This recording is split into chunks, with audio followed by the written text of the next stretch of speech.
if you can focus, or just go out and do something with your friends, or something like a group or a community event where you can actually take your mind off of that person. And of course, like all the grounding and all the meditation that you need, and keep working on yourself. So I think that's all I have to say. Love addiction. So because love has this very addictive quality in itself, it's very hard to know when initially when you are a love addict, but the way you can recognize this is through time, with over patterns that you recognize in yourself that are existing, and that you're continuously choosing people again and again, and then you feel like, I need someone, and you don't really care who it is. You're just like, it would be nice to have someone, and you know, I'll just be like, if I find this person, like I can talk to them, then I'll, you know, consider being with them, and then it goes from there. So it can happen very quickly, and that's why, like, people who can get attached very quickly, like narcissists, get attached very quickly to these people, and then they convince them that you're being selfish, because of course they're projecting all over the place. So they're like, you're selfish, you don't let me do things.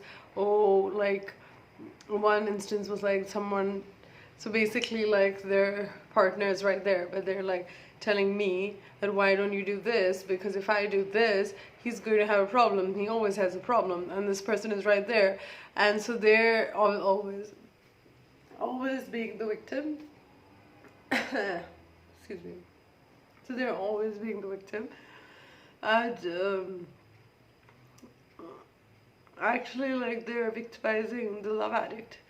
So the love addict doesn't know that's what's actually happening, and that is so toxic. And the love addict, just because of their addiction to love, they keep putting themselves in these patterns. And I've been there, and I've, like, my self-care, everything has gone so much worse. And I just, like, I feel so, it's so much more difficult for me to do those things. Like, I always was like a grade A student, and now I just find it really difficult to be productive. And also, like, the way, like, when you're the narcissist, notice this thing that I haven't heard anyone talking about yet, but with the narcissist, like, they kind of, like, they take up, especially over narcissists, they take up so much energy that it feels like basically that they are, like, time has become fluid. So they kind of don't really care about time. Like, the ones I've seen, a lot of them, like, don't care about time. So when you're with them, it feels like there are no time or space boundaries. So they can also, like, touch you inappropriately. And often, like, people who are narcissists do start, like, touching you on the shoulder, or, like, you know, while they're talking to you and you've just met them. And initially, like, to a lot of people it seems like they're really, like, intimate and close, and they're just, like, so warm, but actually that's like a power play.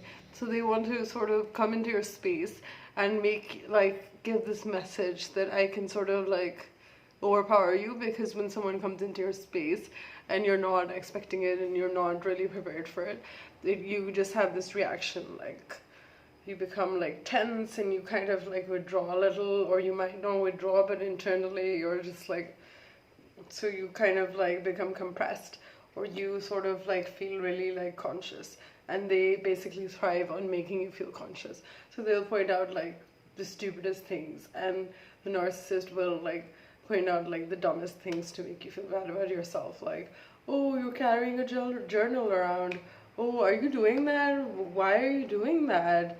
Who does that? And it's just, like, really ridiculous. And they kind of, like, make you hate yourself for being happy, because every time you're happy they become, like, pissy. And then over time your brain just learns not to be happy, because every time you're sad they are, like, basically happy. So it's like the opposite. And you're always, as an empath or as someone who has, like, HSP, you're always trying to equalize. So you're always trying to balance and make everyone happy, because that makes you happy.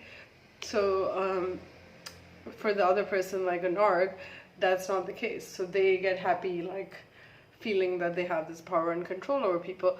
And like, love addicts are, like, the antithesis to wanting that kind of power and control. Of course they do end up wanting to control people, because they feel, like, scared, but it's not, like, so overt. I think the intention is different, and I think that's why that matters, the difference. which is that when you are actually setting out to destroy someone internally, which is like by making them hate themselves. So that is like a completely different ballgame. So you're actually using things that the person told you, you're using the things you see about them, you pretend to be their friend, and then you use more things against it. And all at the same time, you're gaslighting them. So you're like, that's not happening. What's wrong with you? Are you like paranoid as hell?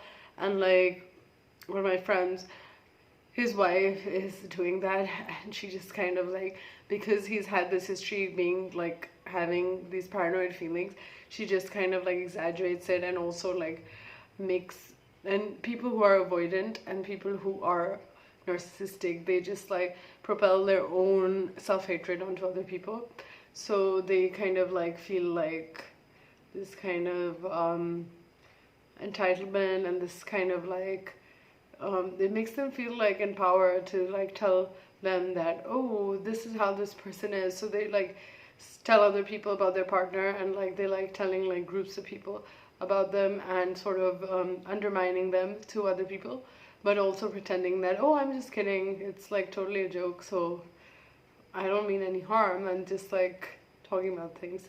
So there are all these things that really like weaken love addicts' own position within themselves, and their own internal guidance mechanisms become really weak. So often they might feel that something is wrong, but they don't really know how to. They might try to investigate it, but eventually the narcissist is such good manipulator compared to someone who is already impaired by this like really strong desire to be in love. So they already have this bias towards wanting to be with that person, and it's like a real need. It's like addiction, of course. So like any addiction, it's so like it has this really strong pull, and when you're under this pull, it's really hard to be rational and logical.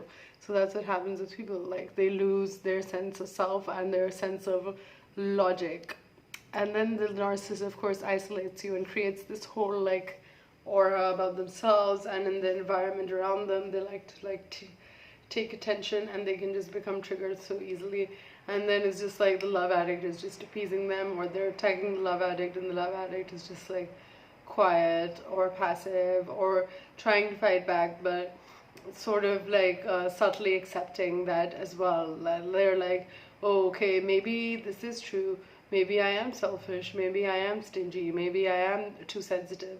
So it just goes on and on from there, and anyone who comes into the zone, and like friends and stuff who are aware of that happening, and or they're trying to challenge or contradict it, they also get taken down.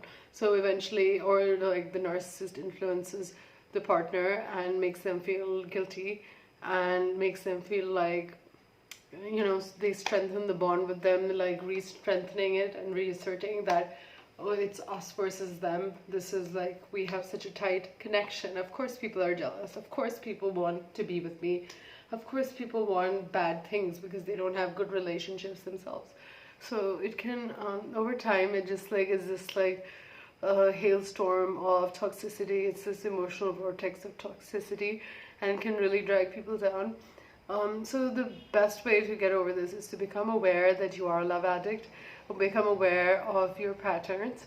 One basic pattern is, of course, like recurringly trying to find romantic partners and idolizing them, and losing your sense of self, losing your boundaries.